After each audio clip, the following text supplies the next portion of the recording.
Morning, friends. Today we are discuss about the problematic soil. Now, the problem soil is what is the problem soil, and after that we discuss about the detail in salt affected soil. First of all, what is problem soil? Problematic soil. Problem soil means the soil that had agricultural problems due to the soil's unsuitable physical and chemical property or less suitable for cultivation, resulting in that crops are not able to grow and produce yield as normal. It means the soil unsuitable for physical and chemical property or less suitable for cultivation, resulting in that crops are not able to grow and produce yield as normal. In another way, we can say soil which are unfavorable for cultivation of field crops because of one or more unfavorable soil properties characteristics like soluble salts, soil reaction, ESP means exchangeable sodium percentage, waterlogging, aeration, etc. are adversely affect the optimum soil productivity is called problematic soil. कोई भी ऐसा soil जहां पर वो जो है उसकी yield capacity productivity production अगर लेस देन नॉर्मल है तो वो ड्यू टू सम कॉन्स्टेंट्स के चलते हैं।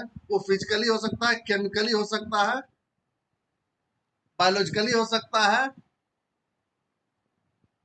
फिजिकल डिसऑर्डर भी हो सकता है। ये सारी चीजें के चलते कांस्टेंट के चलते अगर हमारे नॉर्मल यील्ड में अगर प्रोडक्टिविटी या प्रोडक्शन किसी भी फील्ड क्रॉप्स या कोई भी फूड क्रॉप या किसी भी तरह के क्रॉप्स का अगर कम होता है तो वो हम उसको प्रॉब्लमेटिक सॉइल में लाते हैं कि भाई ये फिजिकल केमिकल के चलते ये प्रॉब्लम है और इसमें इसके चलते ये जो है हम हमारा यील्ड कम आ रहा है।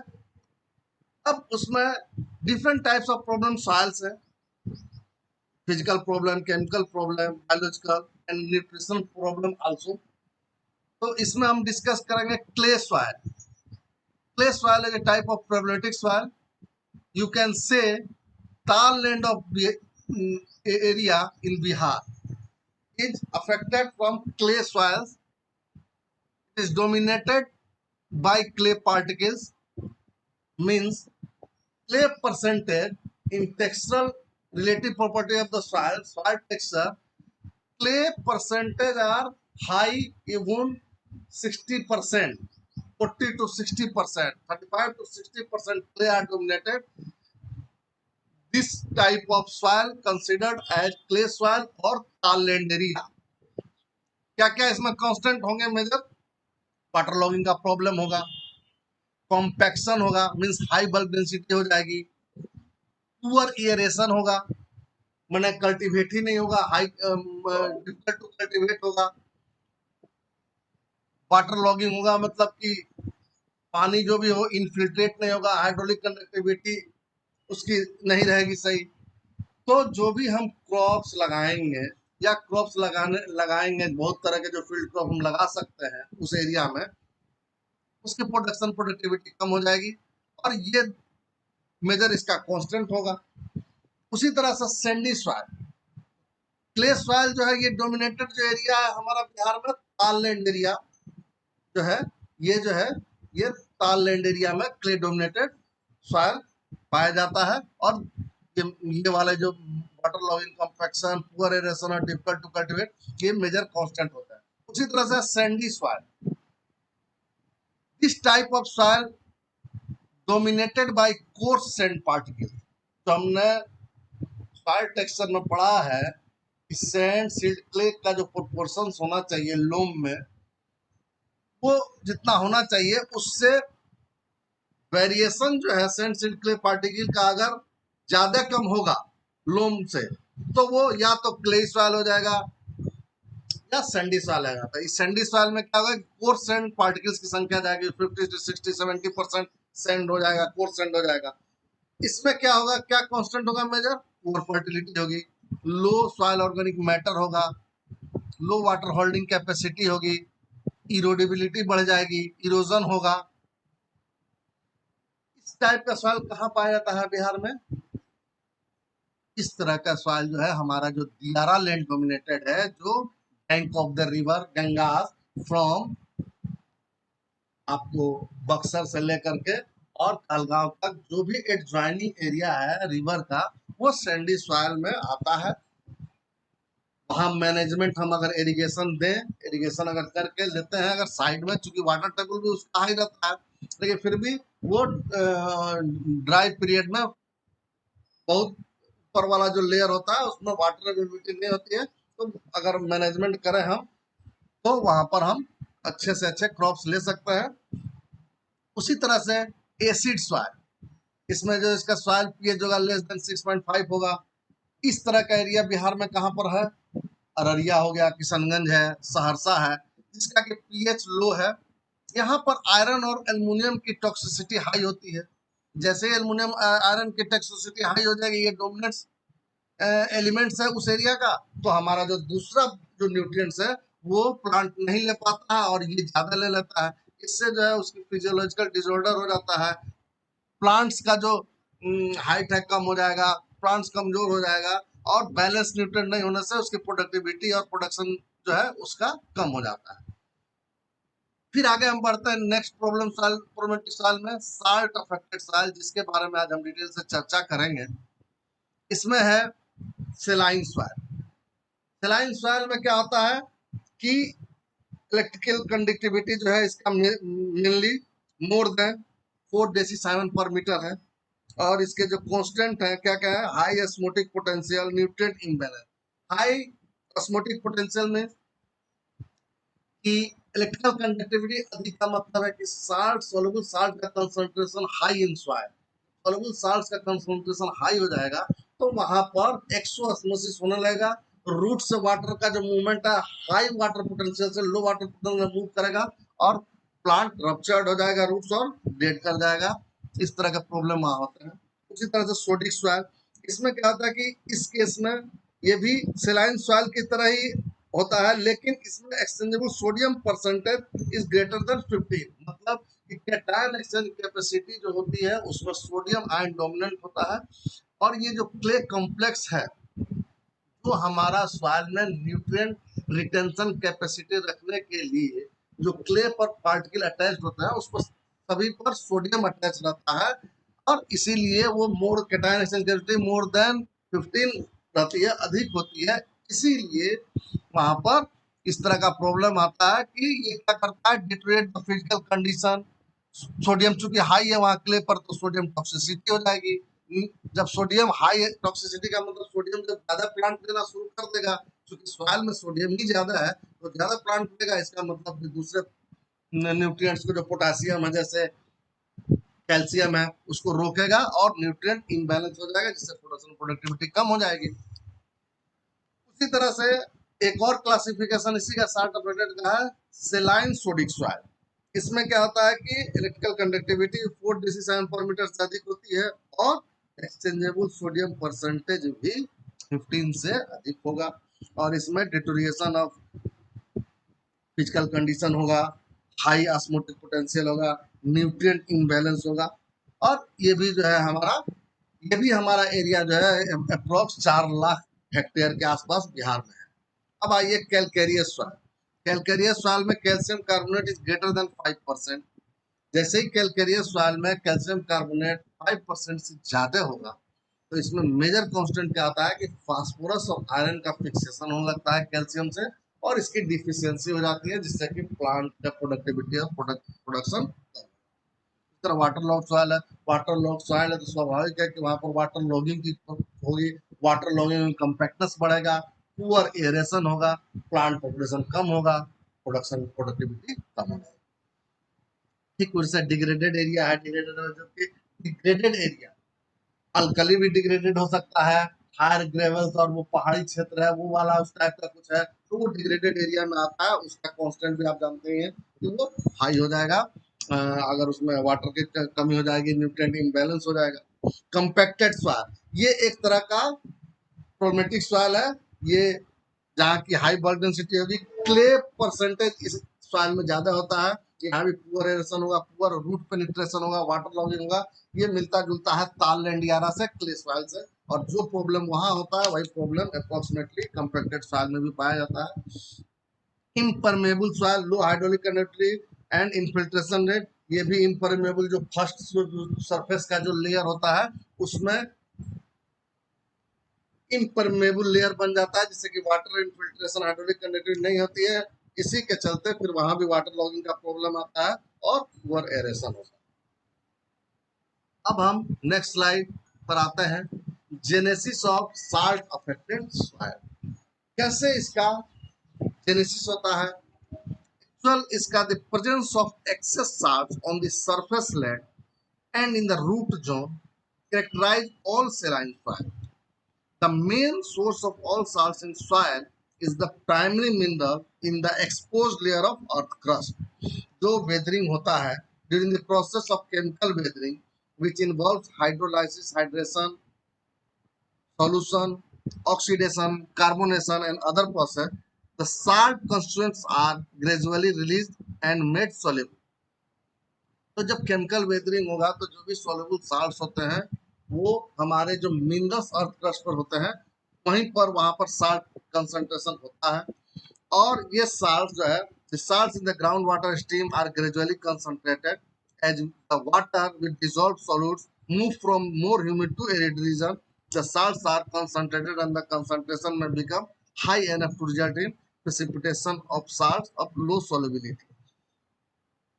ये जो है जैसे ही हाई प्रेसिपिटेशन होगा तो जहां से भी साल्ट का जो मिनरलाइजेशन हुआ था, आपका वेदरिंग हुआ था, वहां पर साल्ट्स को वो ड्रेन करते हुए और लो लाइन एरिया में उसको अपने साथ वाटर के थ्रू लाता है, और जहां भी वो लो लाइन एरियाज है और वो high concentration of soluble salts का जो वाटर है उसको अगर हम इरिगेट करते हैं तो फिर हमारा जो है वो जो एरिया होगा वो भी सेलाइन और अल्कली में कन्वर्ट हो जाता है, और इस तरह से इसका फॉर्मेशन होने लगता है और ज्यादा से ज्यादा साल्ट अफेक्टेड एरिया जो है बढ़ने लगता है। एक्चुअली मेन साल्ट्स का जो जेनेसिस है वो हमारा जो है क्या है, अर्थ क्रस्ट का जो मिनरल्स था, जो वेदरिंग से जो सॉइल बना, actual origin of the salt जो है वो आपका वहीं से केमिकल वेदरिंग के बाद जो मिनरल्स बनता है वहाँ साल्ट्स का फॉर्मेशन होता है, और फिर वो साल्ट जो है एक दूसरे से दूसरे जगह वाटर के थ्रू जो प्रेसिपिटेशन होता है उसके थ्रू पहुंचता है। जैसे कि आप देखते हैं कि रिवर से होते हुए जब आपका ओशियन में चला जाता है, ओशियन क्यों खड़ा होता है, क्यों साल्ट्स वहां जाता है, क्योंकि ये लाखों वर्षों से ये प्रोसेस चला आ रहा है और वहाँ वाटर जाता है साल्ट सोलुबल साल्ट्स का, और फिर वहाँ एवोपरेट हो जाता है वाटर ऊपर और अंदर में साल्ट्स एक्यूमुलेट रहता है, इसीलिए वहाँ का पानी जो है ज्यादा हाई सोल्यूबल हो जाता है। इसी तरह से apart from the precipitation, the chemical constituent of water may undergo further changes through process of exchange, adsorption, differential mobility, etc. And the net result of these process invariably is to increase the concentration in the respect of chloride and sodium ions in the underground water as in the soil. फिर हम next आते हैं characterisation of salt affected soil. What is the characteristic, तो हमको detail में पढ़ना है कि क्या क्या कैरेक्टरिस्टिक्स है। इसमें है all soils contains some salts, but when soil contains excessive concentration of either soluble salts that are not held on the soil exchangeable sites or exchangeable sodium or both, they are called salt affected soil। ठीक है, salt affected soil are categorized into three main groups, namely saline, sodic, and saline sodic soil. When soil contains excessive concentration of water soluble salts, they are called saline. Understand? Sodic soil are low in soluble salt. ध्यान दीजिए, sodic soils are low in soluble salt than saline soil but high in exchangeable sodium. Okay? Sodic soil में exchangeable sodium की मात्रा in comparison to soluble salts ज्यादा होगी, और saline soil में soluble salts is more than exchangeable sodium in comparison to sodic soil. Right? On the other hand, saline sodic soil contains both large amounts of water soluble salts and exchangeable sodium. Right? Soluble salts produce harmful effect to plants in increasing the salt content of the soil solution and by increasing the degree of saturation of the exchangeable materials in the soil with exchangeable sodium. अब ये तो हुआ कि salt affected soil में तीन का जो है क्लासिफिकेशन। हम अब डिटेल में आइए। सेलाइन सॉइल, सेलाइन सॉइल क्या है भाई? All soils contain some water soluble salt but when these salts occur in amount that are harmful for germination of seeds plants growth they are called saline। मतलब कि वो एक limit से जब ज्यादा सॉल्युबल सॉल्ट्स हो जाएगा, मतलब कि मोर देन 4 डेसीसाइमन पर मीटर अगर उसकी इलेक्ट्रिकल कंडक्टिविटी हो जाएगी, तब हम इसको सेलाइन सॉइल कहेंगे। The soluble salts that occurs in soil consist mostly of various proportion of the cations like कौन कौन से होते हैं भाई? कैल्शियम है, मैग्नीशियम है एंड सोडियम है, एंड द एनायंस कौन कौन से हैं? Chloride, sulphate. These are the major cations present in saline soil. Constituents that ordinarily occur only in minor amounts are the cation potassium, saline में ये कम होंगे, potassium ion, anions में bicarbonate, nitrate, carbonate, but soluble carbonate are mostly invariable absent. The salts type found in saline soils are mostly sulfate and chloride of the calcium and magnesium. Mainly dominated जो salts होते हैं saline soil में वो होंगे sulphate and chloride के, magnesium और calcium के chlorides होंगे, मैग्नीशियम और कैल्शियम के सल्फेट्स होंगे, डोमिनेंट होंगे। और वो जो होगा बहुत लेस अमाउंट में होंगे, कार्बोनेट हो, नाइट्रेट हो, बाइकार्बोनेट हो, these salts are very very less. The presence of excess soluble salts and the absence of significant amount of exchangeable sodium, saline soils generally are flocculated, often are in normal physical condition with good structure. Saline soil जो होता है generally flocculated होता है, उसका structure जो है ठीक ठाक रहता है और वाटर होल्डिंग कैपेसिटी वगैरह इसकी ठीक रहती है, रिटेंशन कैपेसिटी भी ठीक रहती है, क्योंकि इसमें less amount of exchangeable sodium होता है। As a consequence, the permeability is equal to higher than the similar non-saline soil. Saline soil are often recognized by the presence of white crust of salts on the soil surface. ये जो है soil surface पर, earth crust पर white दिखेगा, सफेद एकदम fluffy type का soluble salts रहते हैं, and irregular plant growth. इसकी electrical conductivity more than 4 decisiemens per meter at 25 degrees Celsius. pH is less than 8.5. Exchangeable sodium percentage मैंने पहले ही कहा था कि इसमें कम होगा और सोडियम सॉइल में ज्यादा होगा, ये लेस देन 15 होगा। And the sodium absorption ratio SAR is less than 30। अब आइए नेक्स्ट, सेलाइन सोडिक सॉइल। ये क्या है भाई? सेलाइन sodic soil contains large amount of total soluble salts and exchangeable, मतलब कि इसमें दोनों है, क्योंकि नाम भी इसका देखिए saline sodic means soluble salt और एक्सचेंजेबल सोडियम भी जो है इसमें दोनों अधिक है। As long as excess soluble salt are present, the good physical property, stable soil structure, the whitish appearance, ये फिजिकली भी सेलाइन की तरह ही दिखेंगे, वाइटिश स्ट्रक्चर होगा ऊपर में, ठीक है, स्ट्रक्चर भी स्टेबल होगा इसका, मतलब कि ये इसका भी कैरेक्टरिस्टिक जो है सेलाइन से पूरी तरह से मिलते जुलते रहेगा। And the pH which is less than 8.5 are generally similar to those of saline soil, but they differ by the fact that exchangeable sodium percent more than 15 and the sodium absorption ratio is more than 13. The excess soluble salts are leached down the properties of this soil may change markedly and become similar to those of sodic soil which have pH above. यहाँ पर कह रहा है कि electrical conductivity जो है आपकी अधिक होगी, पीएच लेस होगा सेलाइन सॉइल का, कब? जबकि एक्सचेंजेबल सोडियम और ईएसपी जो है इसमें कम होगा तब। अगर कहीं अगर ज्यादा हो गया, fact that sodium more than इतना इतना sodium ratio is more than 13, इसका मतलब कि वो एक्सेस सॉल्युबल साल्ट जो है लीच डाउन होने के बाद प्रॉपर्टीज वो दूसरे तरह का शो करने लगेगा और पीएच उसका हाई हो जाएगा और dispersion of the particle occurs, मतलब कि यहाँ फिर डिस्पर्सन शुरू हो जाएगा, मतलब जो स्टेबल स्ट्रक्चर था वो फिर इधर करना, मतलब कि सोडिक सलाइन सॉइल में डिपेंड करता है कि उसमें कितना जो टॉप लेयर है उसमें इस दोनों का जो प्रोपोर्शन है सोल्युबल साल्ट्स का एक्सचेंजेबल सोडियम का घटते बढ़ते रहता है। तो जिस तरह से अगर एक्सचेंजेबल सोडियम के परसेंटेज बढ़ेगी तो वो जो सोडिक सेलाइन सोडिक सॉइल है वो थोड़ा सा सोडिक सॉइल के कैरेक्टरिस्टिक के तरफ वो शो करेगा। अगर सोल्युबल साल्ट्स अगर उसमें ज्यादा है, एक्सचेंजेबल सोडियम कम है, तो वो सेलाइन सॉइल की कैरेक्टरिस्टिक की तरह शो करेगा। कहने का मतलब कि ये बहुत कैरेक्टर्स को शो करता है और जैसे ही वहां पर अकॉर्डिंग टू सिचुएशन वहां पर चेंजिंग होता है उसी के अनुसार वो अपने कैरेक्टरिस्टिक को भी चेंज करते रहता है। ठीक है, unfavourable for the entry and movement of water for टीले। अब आइए, अब स्पेशली आइए sodic soil.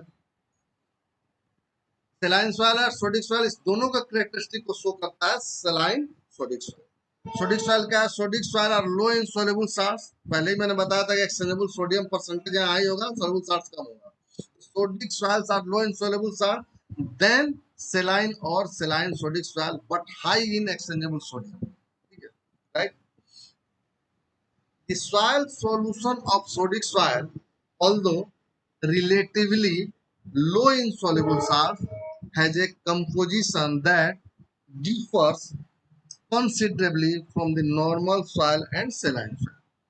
Each soil contains, वहां पर सेलाइन सॉइल में क्या होता है कि कैल्शियम एंड मैग्नीशियम का सल्फेट और क्लोराइड आयन डोमिनेंट था in comparison to bicarbonate, nitrate and carbonate salts. यहाँ पर क्या हो रहा है कि contains carbonate and bicarbonate as the dominant ion, मतलब इसका जो साल्ट्स होगा ये डोमिनेंट होगा in comparison to chloride and sulphate ion. यहाँ भी क्लोराइड और सल्फेट आयन की प्रेजेंस है लेकिन यहाँ डोमिनेंसी होगी बाइकार्बोनेट और carbonate. At high pH reading and in presence of carbonate ion, calcium and magnesium are precipitated and hence the soil solution of sodic soil usually contain only a small amounts of these cations but high amount of sodium being the predominant one.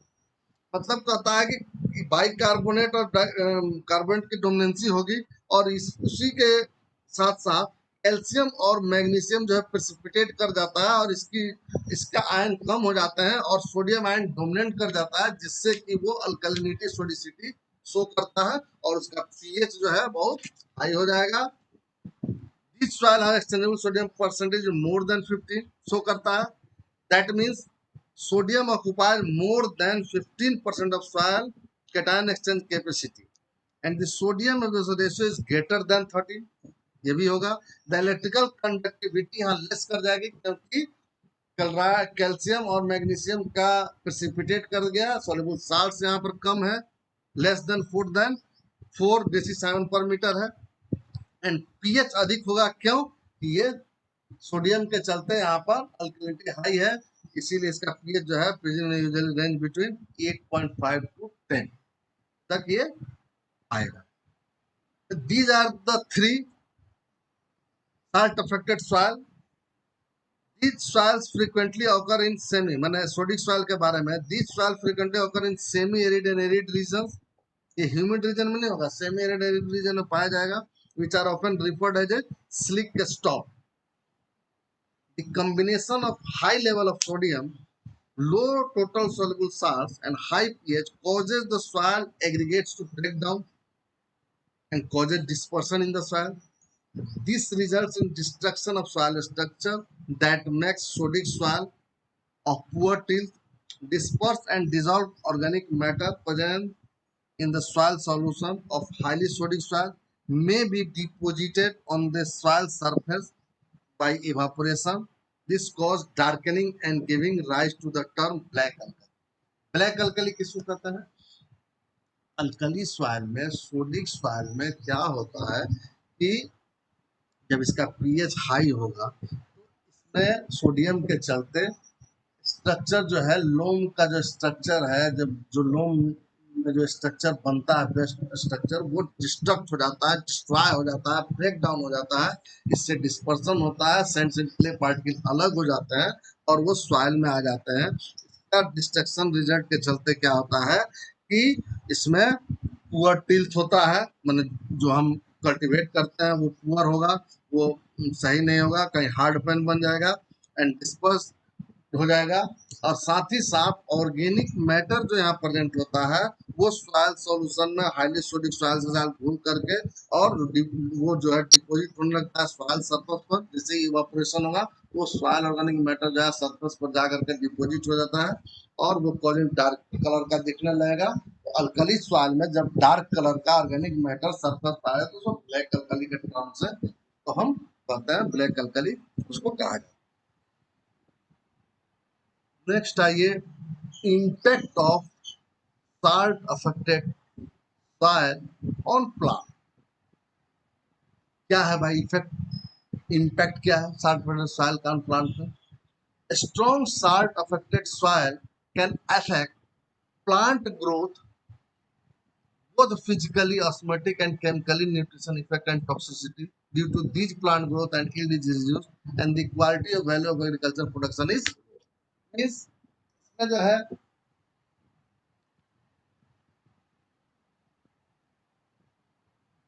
तीन तरह का, जैसे कि due to these plant growth and yield is reduced, and the quality or value of agricultural production is lowered,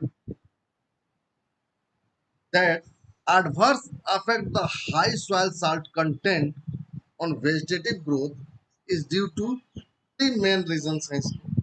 कौन कौन से three main reasons हैं? First है prevention of soil water Uptake into the plant because of the osmotic. Prevention of soil water Uptake, जो plant जो water Uptake लेता है soil से, उसी के द्वारा ही सारे न्यूट्रिएंट्स का अपटेक प्लांट लेता है, जिससे कि वो अपने लाइफ साइकिल को पूरा करता है और अपने प्रोडक्शन प्रोडक्टिविटी को अल्टीमेटली बनाए रखता है।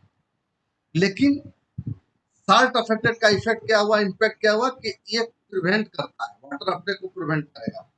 Water is absorbed into plants because of the gradient that exists between the soil solution and cell sap of the interior root cell.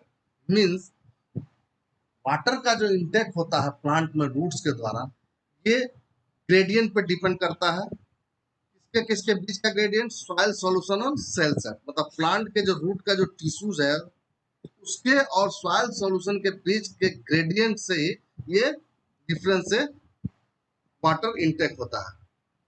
High concentration of nutrient salt, अब क्या होता है कि इस केस में साल्ट अफेक्टेड सॉइल में high concentration of neutral salt in the soil solution tends to narrow the gap between the soil and the plant cell water potential. Means जैसे जैसे साल्ट का कंसंट्रेशन हाई होगा soil solution में, वो जो gradient है, जो पानी वाटर अपटेक का होता था हाई वाटर पोटेंशियल से लो वाटर पोटेंशियल की, मतलब कि सॉइल सॉल्यूशन में जितना ही साल्ट कम होगा उतना ही हाई वाटर पोटेंशियल होता और यहाँ से लो नेगेटिव वाटर पोटेंशियल की तरफ मूव करता। लेकिन जब सॉइल में साल्ट का कंसंट्रेशन हाई हो जाता है और हाई हो जाने के बाद this means the salt increase the energy which water is held in the soil, then soil water potential become more negative. अब जो प्लांट्स में होता था कम वाटर पोटेंशियल, तो सॉइल मूव करता था सॉइल सॉल्यूशन से प्लांट की तरफ, अब वो एडवर्स हो जाता है क्योंकि सॉइल में सॉल्यूशन ज्यादा है तो वहां पर नेगेटिव पोटेंशियल हो गया रूट सेल में। तब वहां से water movement to the root cell difficult हो जाता है और वो मूव करने लगता है बैक, एक्सोऑस्मोसिस होने लगता है और सेल स्वैप से ही वाटर मूवमेंट सॉइल की तरफ करने लगता है और वही ऑस्मोटिक पोटेंशियल हो जाता है डिफरेंस, और उसके चलते प्लांट डेड करने लगता है और रूट्स जो उसके रप्चर्ड हो जाता है और इस तरह से अल्टीमेटली जो है प्रोडक्टिविटी, ये मेजर इम्पैक्ट soluble salts का। जैसे ही this means that salts increase the energy with which water is held in the soil and soil water potential become more negative। मतलब कि अब क्या हुआ कि यहाँ पर सॉइल वाटर पोटेंशियल लो हो गया, तो फिर क्या हुआ, वहां हाई वाटर पोटेंशियल हो गया प्लांट सेल में, तो हाई वाटर पोटेंशियल से वाटर जो है मूव करने लगता है लो वाटर पोटेंशियल मतलब सॉइल की तरफ, और मोर, और वो जो है प्लांट जो है डेड करने लगता है। If the soil solution potential becomes negative enough, water may actually migrate out of the plant cell and into the soil solution. Ultimately, roots of the plants is ruptured, damaged, and plant will die. Next है specific iron toxicity. Specific iron toxicity, which can disrupt the nutritional process of the plant. इसमें क्या है भाई, इसका main मकसद toxicity, specific ion toxicity. किसी salt affected soil में specially आप एक्सचेंजेबल सोडियम परसेंटेज भी एग्जांपल लीजिए। एक्सचेंजेबल सोडियम, सोडियम आयन अगर सोडिक सॉइल्स में अगर अधिक हो जाता है, प्लांट्स जो अपटेक करेगा उस न्यूट्रिएंट जो लेगा उसमें सोडियम आयन ज्यादा जाने लगता है।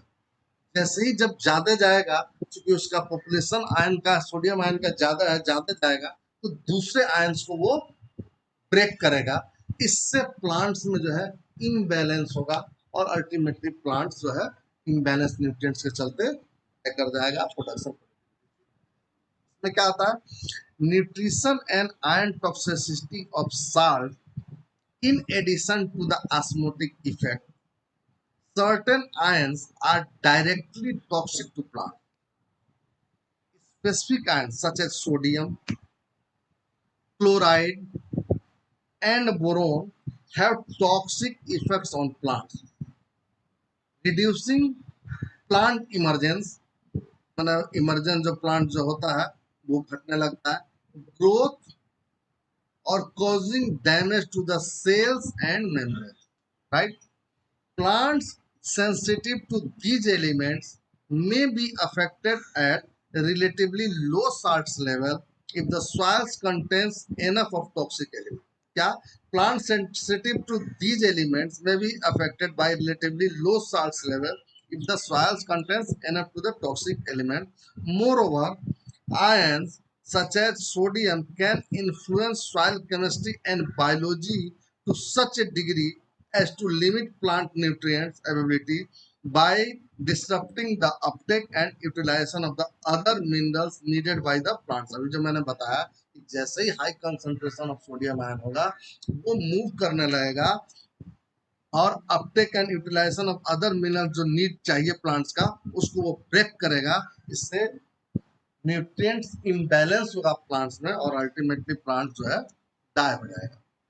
This can cause disorder in the mineral nutrition. अगर कोई प्लांट जो सोडियम हाई हो गया, अगर उसमें मान लीजिए कि कुछ प्रोडक्शन होता भी है तो वो अगर हम रेगुलर अगर उसका इंटेक करते हैं, यूज करते हैं, तो वो मिनरल न्यूट्रिशन में जो है डिसऑर्डर पैदा करता है। मतलब जो जैसे कि होता है ना कि हाई आयरन कंटेंट एरिया जैसे कि अररिया है, किशनगंज है, सहरसा है, वहाँ पर बहुत सारे ऐसे प्लांट्स जो होते हैं जो हमारे प्रोडक्ट होते हैं, अगर हम तो वो आयरन डोमिनेंट हो जाएंगे। तो जैसे आयरन डोमिनेंट है तो कोई दूसरा न्यूट्रिएंट्स की कमी हो जाती है वहां पर, मतलब कहने का मतलब कि वो जब प्लांट्स में जाएगा तो उसकी अधिकता रहेगी और दूसरे न्यूट्रिएंट्स की कमी हो जाएगी, मतलब disorder of the mineral nutrition हो जाएगा।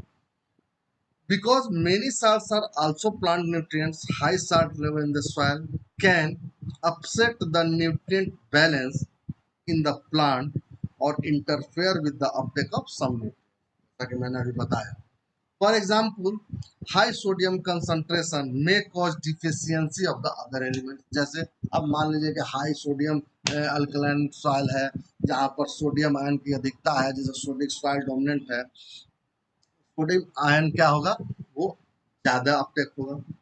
तो ये किसको किसको रोकेगा, माने किस एलिमेंट्स को मेजरली ये जो है डिस्टर्ब करेगा। For example, high sodium concentration में cause deficiency of other elements such as potassium, calcium, high level of sulphate, chloride, diminish the rate of nitrate absorption. वो नाइट्रोजन की भी कमी हो जाएगी, क्योंकि वो नाइट्रेट एब्जॉर्प्शन को रोकेगा, क्लोराइड को भी रोकेगा, सल्फेट लेवल को भी रोकेगा, कैल्शियम को भी डिस्टर्ब करेगा, पोटेशियम को।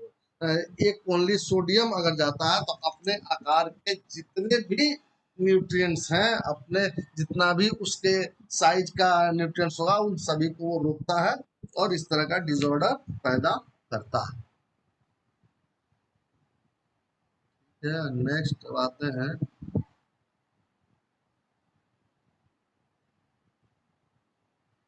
Alteration of the soil structure and permeability. तीसरा मेजर क्या है साल्ट अफेक्टेड का प्लांट पर? एक तो हुआ prevention of soil water Uptake into the plant because of the osmotic effect. दूसरा हुआ specific ion toxicity which can disrupt the nutrition process of the plant. And third one, last, is the alteration of the soil structure and permeability. Structure and permeability problems of salts in the soil. Lastly, certain ions negatively influence soil structure and permeability characteristics, thereby retarding plant growth. Sodic and saline sodic soil show a structural problem created by certain physical process like slacking, swelling, dispersion of clay. Means generally जो destruction of जो soil structure होता है वो sodic soil में होगा या सेलाइन sodic के soil में होगा, क्योंकि यहाँ सोडियम आयन की डोमिनेंसी है। सेलाइन सॉइल में डिस्ट्रक्शन ऑफ स्ट्रक्चर नहीं होता है, क्योंकि वहाँ फ्लोकुलेशन होता है एग्रीगेट, वहाँ स्ट्रक्चर का कोई प्रॉब्लम नहीं है। प्रॉब्लम है सोडिक सॉइल अल्कली सॉइल में या सेलाइन सोडिक अल्कली, जहाँ पर कि सोडियम आयन डोमिनेंट। तो ये जैसे ही डिस्ट्रक्शन होगा, ये कैसे अफेक्ट करेगा प्लांट ग्रोथ को, कि जब सॉइल स्ट्रक्चर डिस्टर्ब कर जाएगा तो ये जो सैंड सीड क्ले है ये सब डिस्टर्ब करके क्ले का जो परसेंटेज है वो नीचे जाके डिपोजिट हो जाता है 15 से 20 सेंटीमीटर पर, 30 सेंटीमीटर पर, और एक वहाँ हार्ड पैन क्रिएट कर देता है और ऊपर में सैंडी हो जाता है। तो ये इस तरह का ऊपर सैंडी हो, बीच में सिल्ट हो, नीचे क्ले का परसेंट हार्ड पैन होगा, तो जो भी वाटर होगा, प्रेसिपिटेशन होगा या आप इरिगेट करते हैं तो वहां पर वाटर लॉगिंग का प्रोसेस चालू हो जाएगा। जैसे ही वाटर लॉगिंग का प्रोसेस चालू होगा, आपको फिल्ट्रेशन हाइड्रोलिक कंडक्टिविटी नहीं होगी बढ़िया, तो वहां पर क्या होगा कि आपका प्लांट जो है ग्रो नहीं करेगा, उसको एरेशन नहीं मिलेगा। अब क्ले सॉइल जहां पर मान लो कि हार्ड पैन नहीं भी बना, क्ले का परसेंटेज अगर ज्यादा हो गया सरफेस क्रस्ट पर, अगर वो नीचे नहीं पेनिट्रेट कर पाया तो वहां पर फिर क्रस्टिंग हो जाती है और स्वेलिंग हो जाती है, क्रैकिंग भी होने लगती है। उसी तरह से specific condition, surface crusting, hard setting, such problems में affect water and air movement, plant water holding capacity, क्योंकि जैसे ही आपका प्लांट वाटर होल्डिंग कैपेसिटी कहाँ होती है, जहां पर कि एक स्ट्रक्चर अच्छा हो, माने डिस्ट्रक्टिव स्ट्रक्चर नहीं होता, स्ट्रक्चर गुड होना चाहिए, स्टेबल एग्रीगेट होना चाहिए, वहां पर वाटर होल्डिंग होती है। जब भी वाटर होल्डिंग कैपेसिटी जिस सॉइल की अच्छी होगी, उसकी न्यूट्रिएंट रिटेंशन कैपेसिटी भी अच्छी होगी। जिस तरह से रूट पेनिट्रेशन का वहाँ प्रॉब्लम होगा, हार्ड पैन होगा तो रूट पेनिट्रेट नहीं करेगा, सीड इमरजेंस नहीं होगा, कहीं अगर सीड वहां पर पड़ गया तो ऊपर इमरजेंस नहीं करेगा। रन ऑफ इरोजन का प्रॉब्लम होगा, क्योंकि वहां पर तो स्ट्रक्चर है नहीं, स्टेबल एग्रीगेट है नहीं। जैसे हाई प्रेसिपिटेशन होगा तो इरोजन का प्रॉब्लम होगा, क्योंकि सारे पार्टिकल्स एक दूसरे से अलग है, डिस्पर्स्ड है, तो वो ड्रेन आउट हो जाएंगे। As well as tillage and sowing operation in sodic and saline soil, वहां पर टीलेज ऑपरेशन भी नहीं होगा, क्योंकि बेस्ट टिल्थ के लिए लोम की जरूरत है और बेस्ट स्ट्रक्चर की जरूरत है। जब ये दोनों ही नहीं होंगे तो टीलेज बढ़िया नहीं होगा, टिल्थ अच्छा नहीं होगा, है सीड इमर्जेंस नहीं होगा, और अल्टीमेटली जो है प्लांट्स जो है आपके प्रोडक्शन और प्रोडक्टिविटी जो है खराब। कहने का मतलब कि जो भी प्रोमेटिक सॉइल है उसके, अभी आपने उसमें देखा कि क्या क्या की प्रॉब्लम है, कैसे उसको हम, उसका कॉन्स्टेंट्स क्या है। जब ये हम सारी चीजें जान लेते हैं तब इसका नेक्स्ट पार्ट आता है कि भाई प्रोबलेटिक सॉइल को हम उस लेवल तक प्रोडक्शन और प्रोडक्टिविटी जो उसका है एज नॉर्मल वहां लाने के लिए हम क्या करेंगे।